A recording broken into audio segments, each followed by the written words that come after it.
हाय दोस्तों, एक बार फिर से स्वागत है आप सभी का हमारे यूट्यूब चैनल में। आज हम पढ़ेंगे कक्षा 12 का काफ़ी इम्पोर्टेंट टॉपिक जो है कूलाम का नियम। क्या कहते हैं? कूलाम का नियम।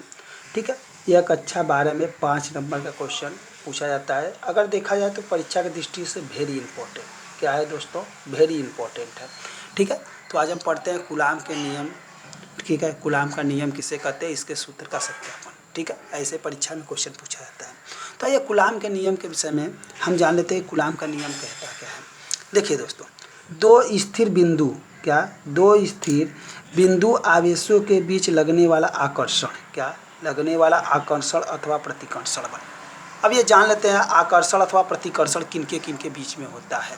देखिए, अगर समान प्रकार के आवेश होंगे, कैसे समान प्रकार के आवेश होंगे, तो इनके बीच में हर समय क्या लगता है? प्रतिकर्षण होगा। ठीक है, समान प्रकार के आवेश होंगे तो इनके बीच में हर समय क्या होगा? प्रतिकर्षण होगा। अगर विपरीत होंगे, जैसे इधर प्लस इधर माइनस, तो ये आपस में क्या करेंगे? आकर्षण कर लेंगे। ठीक है, बहुत सारे बच्चों को ये क्लियर नहीं हो पाता है किसमें आकर्षण होगा किसमें प्रतिकर्षण होगा। अगर समान प्रकार के आवेश होंगे, प्लस प्लस होगा, तो इनके बीच में क्या होगा? प्रतिकर्षण होगा। अब विपरीत प्रकार के आवेश, जैसे मान लीजिए इधर प्लस हो इधर माइनस हो, इधर माइनस हो इधर प्लस हो, तो इन दोनों में क्या होगा? इन दोनों आवेशों में आकर्षण होगा और इन दोनों में क्या होगा? प्रतिकर्षण होगा। तो कूलाम का नियम यही कहता है, यही आकर्षण और प्रतिकर्षण पे ही डिपेंड है। तो बोला है कूलाम का नियम, दो स्थिर बिंदु आवेशों के बीच लगने वाला आकर्षण, क्या? आकर्षण अथवा प्रतिकर्षण बल, दोनों आवेशों की मात्राओं के गुणनफल, मात्राओं के क्या? गुणनफल के अनुत्क्रमानुपाती तथा उनके बीच की दूरी के वर्ग के, बीच की दूरी के क्या? वर्ग के व्युत्क्रमानुपाती। कितने बच्चे वर्ग नहीं समझ पाते हैं, अनुत्क्रमानुपाती नहीं समझ पाते, व्युत्क्रमा नहीं समझ पाते हैं, तो इसको मैं बता रहा हूँ कि अनुत्क्रमा मतलब क्या होता है, व्युत्क्रमा। ठीक है, आगे हम इसी में समझा देंगे। आइए बच्चों पढ़ते हैं इसके विषय में। थोड़ा सा इसको समझने के लिए हमें थोड़ी सी थियरी की ज़रूरत होगी, तो थियरी को हम देख लेते हैं। थोड़ा लिखना पड़ेगा, इतना यदि आप लिख देंगे जितना हम बता रहे हैं, अगर आप इतना कर देंगे तो आपको पूरा का पूरा नंबर मिलेगा। माना दो बिंदु आवेश, क्या है? क्या लिया गया है? दो ठो बिंदु आवेश है जो क्या है? Q1 व Q2 है, तथा इनके बीच की दूरी क्या है? R है। इनके बीच की दूरी क्या है? R हो तो उनके बीच लगने वाला बल, आप लोग बच्चों जानते हैं बल को हम किससे प्रदर्शित करते हैं? बल को F से प्रदर्शित करते हैं। तो लगने वाला बल, ठीक है, हमने अभी बताया कि लगने वाला बल, यहाँ पे हमने ऊपर लिखा है लगने वाला बल, ठीक है, मात्राओं के गुणनफल के अनुत्क्रमानुपाती। तो अनुत्क्रमानुपाती किसके? इन आवेशों के। तो अनुत्क्रमानुपाती का मतलब होता है F is directly proportional to क्या? Q1 और Q2। अनुत्क्रमानुपाती का मतलब होता है यदि इस तरह से प्रोपोर्शनल लग जाएगा तो यह अनुत्क्रमानुपाती होगा। ठीक है, तो यहाँ पे हम नंबर क्या करते हैं? 1। अगर आपकी इच्छा है तो यहाँ पे लिख दीजिएगा कूलाम। क्या लिखिएगा दोस्तों?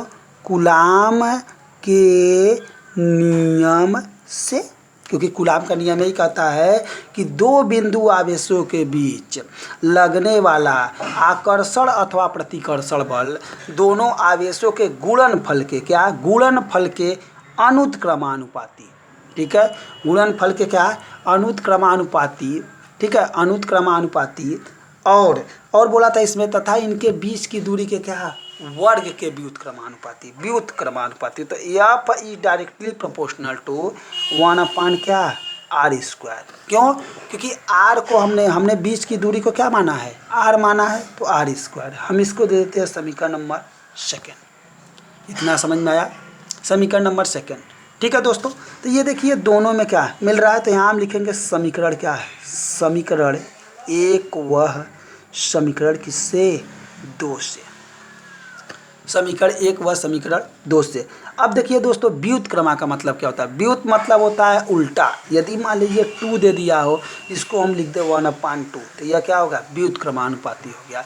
अगर यहाँ लिख दिया गया 4/, में मान लीजिए 3 लिख दिया गया, व्युत मतलब उल्टा, ये ऊपर चला जाए और ये नीचे चला जाए, यानी 3/, में 4 लिख देंगे, व्युत हो जाएगा। व्युत मतलब उल्टा। ठीक है, तो ये समीकरण 1 व समीकरण 2 से, समीकरण 1 व समीकरण 2 से हम देखते हैं, तो यहाँ करेंगे F, दोनों में F कॉमन है, तो F is directly proportional to क्या, Q1, क्या करेंगे Q1 Q2 into 1/r²। Confirm. चलिए आप जान गए। अब इसका इसमें मल्टीप्लाई करेंगे तो यहाँ हो जाएगा F is directly proportional to क्या, Q1 Q2 अपान में कितना r²। ठीक है। अब आप ये भी जानते हैं कि अगर प्रोपोर्शनल हटता है तो कूलाम के नियम में प्रोपोर्शनल हटता है तो कोई नियतांक आता है जिसे हम के कहते हैं। तो यहाँ हो जाएगा एफ इक्वल टू के Q1 Q2 अपान में क्या हो जाएगा r²। इतना समझ में आया आप सभी को? उम्मीद है सभी बच्चों को इतना अच्छे से समझ में आया होगा। ठीक है। अब देखिए बच्चों, यहाँ पे k की जो वैल्यू होती है, k बराबर क्या होता है, k बराबर होता है 1/4πε0। यानी k के स्थान पर हम क्या लिख सकते हैं 1/4πε0 लिख सकते हैं। तो आगे चलते हैं। एफ इक्वल टू क्या हो जाएगा k के स्थान पे क्या रखेंगे 1/4πε0। 1/4πε0 और क्या हो जाएगा Q1 Q2 अपान में कितना r²। यही हमारा कूलाम का नियम है। ठीक है, यही हमारा क्या है कूलाम का नियम है। F equal to 1/4πε0 Q1 Q2 upon r²। इसको हम न्यूटन कहते हैं, न्यूटन। ठीक है, न्यूटन कहते हैं। अब आइए कुछ इसमें देख लेते हैं बच्चों। जो आपका इसकी वैल्यू होती है, इसकी वैल्यू कभी कभी पूछ देता है कि 1/4πε0 की वैल्यू बताइए क्या मान होता है। तो 1/4πε0 का मान होता है 9.0, ऐसे लिख दीजिएगा 9.0 गुणे 10 के पावर कितना होता है 9 होता है। या कभी ऐसे भी लिख देता है कि 9 गुणे 10 के पावर कितना 9 भी हम लिख सकते हैं।